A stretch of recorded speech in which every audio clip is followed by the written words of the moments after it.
मंजिरी, तुझी लेखनशैली व ज्या अनोख्या ढंगात तू ही कथा रंगविली आहेस ते खरोखरच कौतुकास्पद आहे. ज्या सहजतेने तू हा कथापट मांडला आहेस त्यातून तुझ्या लेखन प्रतिभेचा व कल्पनाशक्तीचा विलक्षण मिलाफ दिसून येतो.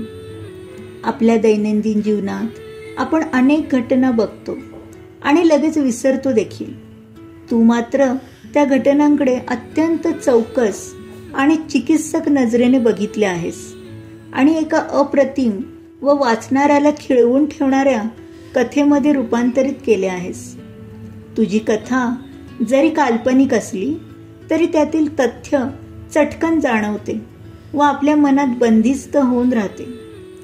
तुझे लिखाण सजीव आहे. वाचताना आपण त्या कथेच्या प्रवाहात स्वतःला हरवून जातो व अथपासून आपण इतीला कधी पोचलो हे ध्यानात देखील येत नाही. या पुस्तकातून तू आपल्याकडे असलेले सामाजिक व धार्मिक प्रश्न अत्यंत नाजूकपणे हाताळले आहेस.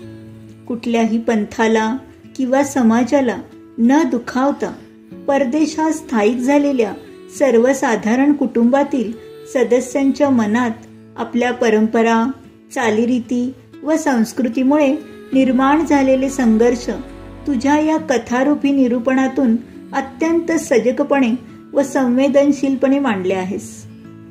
पुस्तक वाचताना कथेतील नायिकेची मनस्थिती व तिची धडपड बघून डोळे पाणावतात व तिने केलेल्या प्रयत्नांसाठी ज्ञानेश्वर माऊलींच्या पसायदानातील एक ओळ पटकन डोळ्यांसमोर येते.